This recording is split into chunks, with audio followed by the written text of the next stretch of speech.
இந்த அணு ஆயுத தயாரிப்பை பற்றி அல்லாஹ் 1400 ஆண்டுக்கு முன்பாகவே திருமறை குர்ஆன்ல பேசியிருக்கிறான். அணுகுண்டு எப்படி இயங்குது, அணுகுண்டு வீசினா என்ன நிலைமை ஏற்படும், அணு ஆயுதம் என்று ஒன்று இருக்கு, அதை நீ சிந்திச்சு பாரு என்ற ரீதியில அல்லாஹ் தன்னுடைய திருமறையில ஒரு வரலாற்று சம்பவத்தை சொல்லி காட்டுறான்.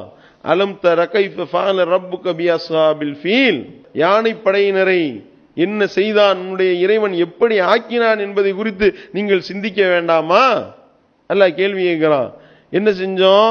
காபத்துல்லாவை அழிக்க வந்தான், ஒரு யானைப்படை வந்தது. அவைகளை அபாபில் என்ற பறவைகளை வைத்து நாம கூட்டம் கூட்டமா அனுப்பிவிட்டோம். சூடேற்றப்பட்ட பிஹிஜாரத்தின் மின் சிஜ்ஜீல், சூடேற்றப்பட்ட கற்களை வைத்து அவர்கள் மேல நம்ம எரிய வைத்தோம். அவைகள் எரிந்தன. கடைசியில் என்ன ஆச்சு? அவர்கள் மென்று உமிழப்பட்ட வைக்கோலை போல ஆகிவிட்டார்கள். இது அணுகுண்டை பற்றி ஒரு முன்னறிவிப்பு. அல்லாஹ் அந்த காலத்திலேயே அணுகுண்டை வீசி இருக்கிறான் அவங்க மேல. அந்த அபாபில் என்ற பறவைகள் தூக்கிட்டு வந்திருக்கு, தன்னுடைய அழகுனால கொண்டு போட்டிருக்குன்னா, தூக்கிட்டு வரும் பொழுது சூடேற்றப்பட்ட கல் அதனுடைய வாயில தீ கங்க தூக்கிட்டு போட்டுச்சுன்ற மாதிரி பல பேர் நினைக்கிறாங்க. தீ கங்க வாயில வச்சு கொண்டு வர முடியுமா? வாய் போயிடாதா? அதை கொண்டு போட்டு எல்லாரும் எரிஞ்சு போனாங்கன்னா அப்ப அந்த பறவை எப்படி சாவாம இருந்துச்சு? அப்ப அதை சிந்திக்கும் பொழுது இது அணுகுண்டு பற்றிய ஒரு முன்னறிவிப்பு. அணுகுண்டு என்பதை பொறுத்த வரைக்கும் அந்த வெப்பத்தை அடக்கி வைத்து ஒரு இதாக உருவாக்கப்பட்டு அதை தூக்கி போடும் பொழுது வெடிச்சு வெப்பம் வெளியேறதா. அந்த வெப்பம் வெளியேறுமா, அப்ப தூக்கிட்டு போகும்போது சுடவெல்லாம் செய்யாது. ஒன்று போட்டானா இல்லையா? ஹிரோஷிமா நாகசாகி என்ற அந்த ஜப்பான்ல இருக்கக்கூடிய 2 நகரத்தின் மேல தூக்கி லிட்டில் பாய்னு ஒரு பாம்பை போட்டா ஒட்டு மொத்தமாக பல லட்சக்கணக்கான மக்கள் செத்தார்களே. எப்படி நடந்தது அது? அந்த வெப்பத்தை சுருக்கி அவர்கள் அணுகுண்டு என்று உருவாக்குகின்றார்கள். அதை கொண்டு அதை எப்படி கீழிருந்து போட்டக்கூடாது, மேலிருந்து போட வேண்டும்.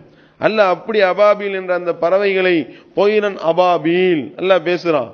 அந்த அபாபில் என்ற பறவைகளை விட்டு நாம வீச வைத்தோம். அவைகள் தூக்கி சூடேற்றப்பட்ட கற்களை எரிந்தது, எல்லாம் மென்று உமிழப்பட்ட வைக்கோலை போல மாறிவிட்டார்கள் என்று அல்லாஹ் சொல்லி காட்டுகின்றான். இதை இந்த சமுதாயம் சிந்திச்சிருந்தால் அணுகுண்டு தயாரிக்கக்கூடிய சமுதாயமா இஸ்லாமிய சமுதாயம் இருந்திருக்கும். இவங்க உட்கார்ந்துக்கிட்டு கதை எழுதிக்கிட்டு இருக்காங்க. என்ன இது? நபிகள் நாயகம் ஸல்லல்லாஹு அலைஹி வஸல்லம் அவர்கள் அல்லாஹ் சொல்றான், அலம் தர கைஃப ஃபஅல ரப்புக பிஅஸ்ஹாபில் ஃபீல். என்ன அர்த்தம்? நபியை நீர் பார்க்கவில்லையான்னு கேட்கிறான். ரசூல் ஸல்லல்லாஹு அலைஹி வஸல்லம் அவர்கள் அவங்க அம்மா வயித்துல இருக்கும்போது தான் இது நடந்துச்சு. அப்பனா இதுல இருந்து என்ன தெரியுது? ரசூல் ஸல்லல்லாஹு அலைஹி வஸல்லம் வயிற்றுக்குள்ள உட்கார்ந்துக்கிட்டே அதை பார்த்தாங்கன்றாங்க. எப்படிப்பட்ட ஒரு அற்புதத்தை, எவ்வளவு பெரிய கிறுக்குத்தனமாக இவர்கள் அர்த்தம் வைக்கிறாங்க பாத்தீங்களா? அதை சிந்திச்சு பாடுறான்றான் அல்லாஹ். அலம் தர கைஃப ஃபஅல ரப்புக பிஅஸ்ஹாபில் ஃபீல்னு அல்லாஹ் சொல்லி காட்டுறான். அந்த யானைப்படை என்ன மாதிரி ஆக்குன்னு நீ சிந்திச்சு பாரு, எப்படி ஆக்கப்பட்டார் அப்படின்றத, என்ன ஆனார்கள் என்பதை நீ சிந்திச்சு பாரு என்று அல்லாஹ் சொல்லி அபாபில் என்ற பறவைகளை அனுப்பி சூடேற்றப்பட்ட கற்கள் அது வீசி காலி பண்ணிச்சுன்னு அல்லாஹ் சொன்னா, இவங்க என்ன எழுதுறாங்க? கதை எழுதுறாங்க. அது உள்ள உட்கார்ந்துக்கிட்டு எட்டி பார்த்தாங்க, வயிற்றுக்குள்ள இருந்து எட்டி பார்த்தாங்க அப்படின்னா, அப்ப எந்த மாதிரி இவர்கள் விளங்கி வைத்தார்கள்? இந்த இப்ப ஓடிட்டு இருக்குல்ல அபாபில் பறவை இப்பொழுது சவுதி அரேபியாவில் கண்டுபிடிக்கப்பட்டிருக்கிறது. 2 குருவியை பிடிச்சிக்கிட்டு அபாபில் பறவைன்னு காட்டிக்கிட்டு இருக்காங்க. அல்லாஹ் எதை பத்தி பேசிக்கிட்டு இருக்கா? நீ என்னடா சொல்லிக்கிட்டு இருக்க? அது இந்த கற்களை வீசுவதற்காக அல்லாஹ் பிரத்யேகமாக அனுப்பிய ஒரு பறவை. அது இருந்துச்சுன்னா ரசூல் ஸல்லல்லாஹு அலைஹி வஸல்லம் பிடிச்சி காட்டியிருப்பாங்களா இல்லையா? இந்த பாத்துக்கங்கப்பா, இல்லப்பா அபாபில் இதுதானப்பா, எல்லாம் பாத்துக்கிறங்கப்பா அப்படின்னு சொல்லி.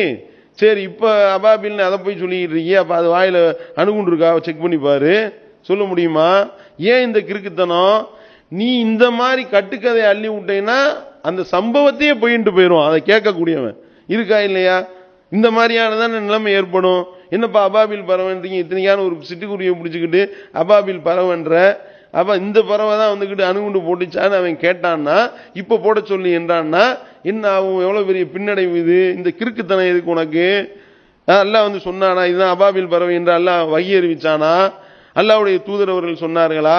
அபாபில் பறவையினுடைய கலர் இந்த கலர், கருப்பு கலரா இருக்க, அதுவும் போட்டா சாப்பா என்னன்னு தெரியல. அதையும் நம்ம ஆய்வு பண்ணணும். ஏன்னா இவங்களா இல்லாத டுபாக்கூர் வேலையெல்லாம் செய்வாங்க. அப்ப சிந்திக்கணும். திருமறை குர்ஆன் என்பது நாம் ஆய்வு செய்வோமேயானால் அதுல அவ்வளவு விஷயங்கள் இருக்கின்றது. அதனாலதான் அதை அல்ல ஆய்வு செய்ய சொல்றோம். ஆனா இவர்கள் மூளைக்கு மூடி போட்டுக்கொண்டு இது போன்ற கிறுக்குத்தனங்களை இவர்கள் உருவாக்கி கொண்டு இந்த அபாபில் பறவை என்ற பெயரில் இப்படி இல்லாத பொல்லாத பொய்களை அடித்து விட்டு இவர்கள் என்ன செய்யறாங்க, என்ன நோக்கத்துக்காக அல்ல அந்த திருமறை குர்ஆனை அருளினானோ அந்த நோக்கத்தை சிதைக்கக்கூடிய வேலை இவர்கள் செய்கின்றார்கள். இது போன்ற விஷயத்தை விட்டும் அல்லாஹ் நம்மளை பாதுகாத்து, என்ன நோக்கத்துக்காக அல்லாஹ் அந்த திருமறை குர்ஆனை அருளினானோ அந்த நோக்கத்தை சரியான முறையில் விளங்கி அமல் செய்து மறுமையில வெற்றி பெறக்கூடிய மக்களாக வல்ல இறைவன் நம் அனைவரையும் ஆக்க வேண்டும் என்று கேட்டு என்னுடைய இந்த உரையை நிறைவு செய்யும்.